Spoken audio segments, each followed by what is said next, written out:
ओम गण श्री महागणेशाय नमः। राधे राधे दोस्तों, कैसे हैं आप सब।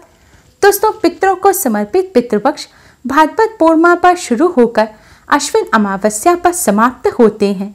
दोस्तों, इस बार पितृपक्ष भाद्रपद पूर्णिमा पर 29 सितंबर को शुरू होंगे, जो कि अश्विन माह की अमावस्या पर 14 अक्टूबर सर्वपितृ अमावस्या पर समाप्त होंगे। पितृपक्ष को कनागत, श्राद्ध पक्ष और श्राद्ध के नाम से भी जाना जाता है। मान्यताओं के अनुसार पितृपक्ष के दौरान पितरों की आत्मा की शांति के लिए श्राद्ध, तर्पण और पिंडदान अवश्य ही करना चाहिए। पितरों के निमित्त को श्रद्धा से अर्पित करना ही श्राद्ध कहलाता है। जो परिजन अपने पूर्वजों के लिए श्राद्ध कर्म के दौरान कुछ भी अर्पित नहीं करते, उनका श्राद्ध नहीं करते, मुक्ति का कोई उपाय नहीं करते, तो उन्हें पितृदोष लगता है। पितृपक्ष पूर्ण रूप से पितरों को समर्पित होते हैं। मान्यताओं के अनुसार पितृपक्ष के पहले दिन यानी कि भाद्रपद पूर्णिमा पर पितृलोक से धरती पर आते हैं और सर्वपितृ अमावस्या तक धरती पर रहकर अपने परिजनों द्वारा अर्पित किए गए श्राद्ध इत्यादि को ग्रहण करते हैं और अपना आशीर्वाद देते हैं और सर्वपितृ अमावस्या को वापस पितृलोक चले जाते हैं। हिंदू धर्म में पितृपक्ष का विशेष महत्व माना जाता है। हिंदू धर्म में मृत्यु के बाद मृत व्यक्ति का श्राद्ध किया जाना बेहद जरूरी माना जाता है। माना जाता है कि यदि श्राद्ध ना किया जाए तो मरने वाले व्यक्ति की आत्मा को मुक्ति नहीं मिलती। वहीं ये भी कहा जाता है कि पितृपक्ष के दौरान पितरों का श्राद्ध करने से वो प्रसन्न हो जाते हैं और उनकी आत्मा को शांति मिलती है। माना जाता है कि पितृपक्ष में यमराज पितरों को अपने परिजनों से मिलने के लिए मुक्त कर देते हैं। इस दौरान अगर पितरों का श्राद्ध न किया जाए तो उनकी आत्मा दुखी व नाराज हो जाती है। यदि पितृ नाराज हो जाए तो व्यक्ति का जीवन भी परेशानियों और तरह तरह की समस्याओं में पड़ जाता है और खुशहाल जीवन खत्म हो जाता है। साथ ही घर में भी अशांति फैलती है और व्यापार और गृहस्थी में भी हानि होती है। ऐसे में पितरों को तृप्त करना और उनकी आत्मा की शांति के लिए पितृपक्ष में श्राद्ध करना बेहद आवश्यक माना गया है। श्राद्ध के जरिए पितरों की तृप्ति के लिए भोजन पहुंचाया जाता है और पिंडदान और तर्पण कर उनकी आत्मा की शांति की कामना की जाती है। शास्त्रों के अनुसार पूरे 16 दिनों तक पितर अपने परिजनों के बीच रहते हैं, इसलिए इन 16 दिनों में रोजाना पितरों का श्राद्ध किया जाना चाहिए। किसी तीर्थ स्थल पर कमर तक के जल में खड़े होकर भगवान सूर्य को जल देकर पितरों का तर्पण किया जाना चाहिए। लेकिन दोस्तों, हर व्यक्ति के लिए पूरे पितृपक्ष के दौरान तीर्थ स्थल पर रहकर श्राद्ध करना या फिर रोजाना अपने घर ब्राह्मण को बुलाकर श्राद्ध कराना संभव नहीं है। इस समस्या को दूर करने का बहुत ही आसान उपाय शास्त्रों में बताया गया है। आज की इस वीडियो में हम आपको पितृपक्ष में करने वाला एक बहुत ही आसान और असरकारक उपाय बताने जा रहे हैं।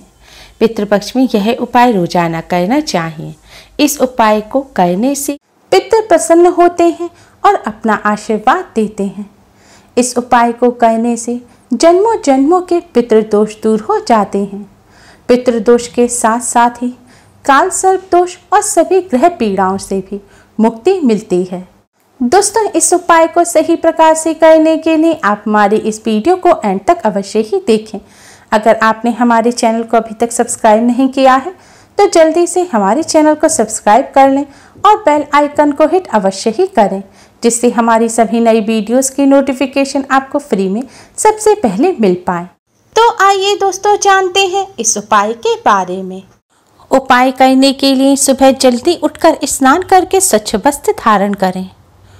पुरुषों को यह उपाय बिना सिले हुए कपड़े पहनकर करना चाहिए, यानी कि उपाय करते समय पैंट, जीन्स वगैरह ना पहने। धोती पहनकर, अंगोछा पहनकर इस उपाय को करें।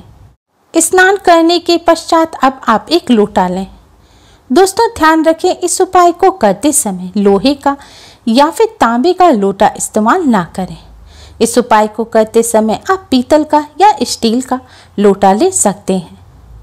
स्टील का या पीतल का पात्र लेने के पश्चात अब आप इस पात्र में शुद्ध जल भरें। जल में थोड़ा सा कच्चा दूध डालें। अब इसमें थोड़े से साफ किए हुए काले तिल डालें, थोड़े से साफ किए हुए साबुत कच्चे चावल डालें और थोड़े से साफ किए हुए जौ डालें। अब इस जल के लोटे को आप किसी खुले स्थान पर, अपनी छत पर, अपने आंगन में ले जाएं। ऐसे स्थान पर ले जाएं जहां से भगवान सूर्य देव दिखाई दें। अब भगवान सूर्य देव की तरफ मुख करते हुए आप इस जल से भगवान सूर्य देव को जल अर्पित करें, यानी कि भगवान सूर्य देव को अर्घ्य दें।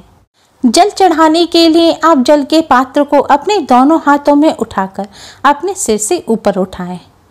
अब आप भगवान सूर्य देव को जल चढ़ाएं। भगवान सूर्य देव को आपको 3 बार में जल चढ़ाना है, यानी कि थोड़ा सा जल चढ़ाएं, फिर 1-2 सेकंड के लिए रुकें, फिर दूसरी बार जल चढ़ाएं, फिर 1-2 सेकंड के लिए रुकें, फिर तीसरी बार में आप पूरा जल चढ़ा दें। भगवान सूर्य देव को जल चढ़ाते समय भगवान सूर्य देव के गायत्री मंत्र का जाप करें। भगवान सूर्य देव का गायत्री मंत्र इस प्रकार है: ओम भास्कराय विद्महे महातेजाय धीमहि तन्नो सूर्य प्रचोदयात्। ओम भास्कराय विद्महे महातेजाय धीमहि तन्नो सूर्य प्रचोदयात्।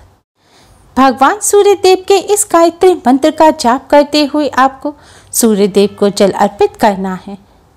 सूर्य देव को जल चढ़ाने के बाद जल के पात्र में जौ, चावल या जो तिल बचे हों उन्हें आप हाथ से निकालकर जल चढ़ाने के स्थान पर डाल दें।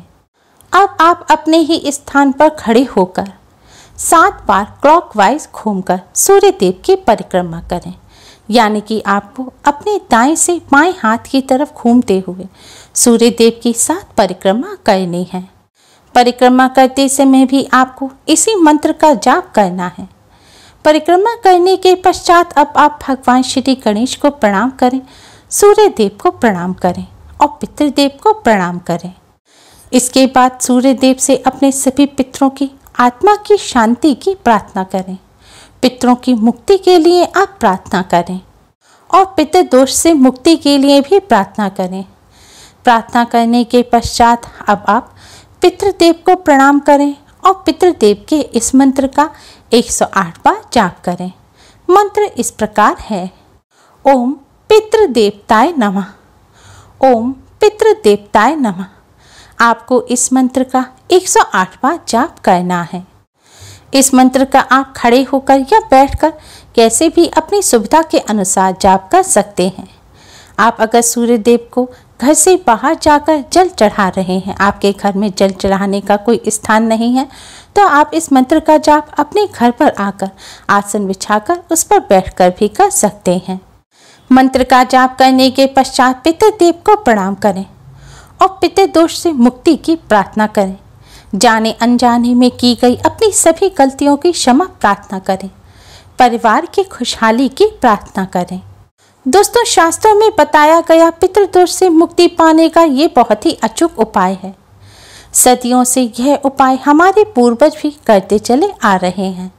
भगवान श्री राम ने भी अपने पिता दशरथ जी की आत्मा की शांति के लिए भगवान सूर्य नारायण का इसी प्रकार से पूजन किया था।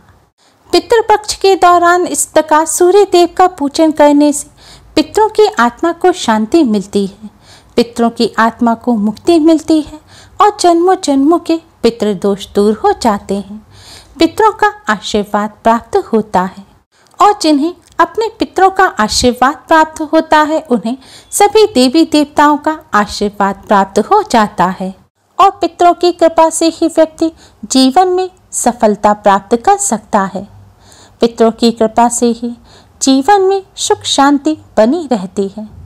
पुराणों के अनुसार जिनके पितृ प्रसन्न नहीं होते, जिन्हें अपने पितरों का आशीर्वाद प्राप्त नहीं होता, उन्हें देवी देवताओं का भी आशीर्वाद प्राप्त नहीं होता। उन्हें जीवन भर परेशानी और कष्टों का सामना करना पड़ता है। वो जिंदगी भर दुख भोगते हैं और उन्हें अपने जीवन में किसी भी क्षेत्र में सफलता प्राप्त नहीं होती। इस तरह सूर्य देव का पूजन करने से पितृदोष के साथ साथ ग्रह दोषों से भी छुटकारा मिलता है, क्योंकि भगवान सूर्य देव सभी ग्रहों के राजा हैं। जिन पर सूर्य देव की कृपा होती है उन्हें सभी ग्रह पीड़ाओं से भी मुक्ति मिल जाती है। सूर्य देव की कृपा से ही व्यक्ति को जीवन में उच्च पद और मान सम्मान की प्राप्ति होती है। दोस्तों, सूर्य देव का पूजन करते समय आप इस बात का विशेष ध्यान रखें कि सूर्य देव को आप जिस जगह पर जल चढ़ाएं वह जगह साफ होनी चाहिए। गंदी जगह पर आप सूर्य देव को जल अर्पित ना करें। इसके साथ ही अगर आप घर से बाहर भी जाएं तब भी सूर्य देव को जल चढ़ाते समय आप चप्पल जूते उतार कर ही सूर्य देव को जल अर्पित करें। अगर आपके घर में कोई ऐसा स्थान नहीं है जहां पर सूर्य देव को आप जल अर्पित कर सकें तो आप एक खाली पात्र ले लें और सूर्य देव को जल उसमें अर्पित करें, यानी कि सूर्य देव को जो जल चढ़ाएं वह सारा जल उस पात्र में इकट्ठा हो जाए। जल चढ़ाने के पश्चात आप उस पात्र के जल को किसी साफ स्थान पर लगे हुए पेड़ पौधे की जड़ में डाल दें। सूर्य देव को चढ़ाए हुए जल पर आप भूल कर भी पैर ना रखें, लेकिन जल चढ़ाते समय अगर छींटे पैर पर उड़कर आ जाती हैं तो उससे कोई दोष नहीं लगता। दोस्तों, पितरों के निमित्त सूर्य देव को जो जल चढ़ाया जाता है यह जरूरी नहीं है कि वह जल आप सूर्य देव के समय ही चढ़ाएं। अगर आप सूर्य देव को इस तरह जल दोपहर 12 बजे से 1 बजे के बीच में चढ़ाएंगे तो अति उत्तम रहेगा, क्योंकि इस समय पितृ अपने परिजनों द्वारा श्राद्ध ग्रहण करने के लिए आते हैं। यह समय पितरों का समय होता है। दोस्तों, इस बात का विशेष ध्यान रखें कि आप सूर्य देव को जल अर्पित करने से पहले कुछ भी खाएं नहीं। अगर आपको शारीरिक कोई समस्या है, कोई बीमारी है और आप बिना खाए नहीं रह सकते तो आप खा सकते हैं, लेकिन अगर आपको कोई शारीरिक समस्या नहीं है तो भूल कर भी सूर्य देव को जल चढ़ाने से पहले आप कुछ भी ना खाएं। सूर्य देव का पूजन करते समय इस बात का विशेष ध्यान रखें। उम्मीद है आपको हमारी ये वीडियो पसंद आई होगी। प्लीज़ लाइक करें, हमारी इस वीडियो को अपने फ्रेंड्स और रिश्तेदारों में ज़्यादा से ज़्यादा शेयर करें जिससे वह भी इसका लाभ उठा सकें। हमारी और भी वीडियोस के लिए हमारे चैनल को सब्सक्राइब करना ना भूलें।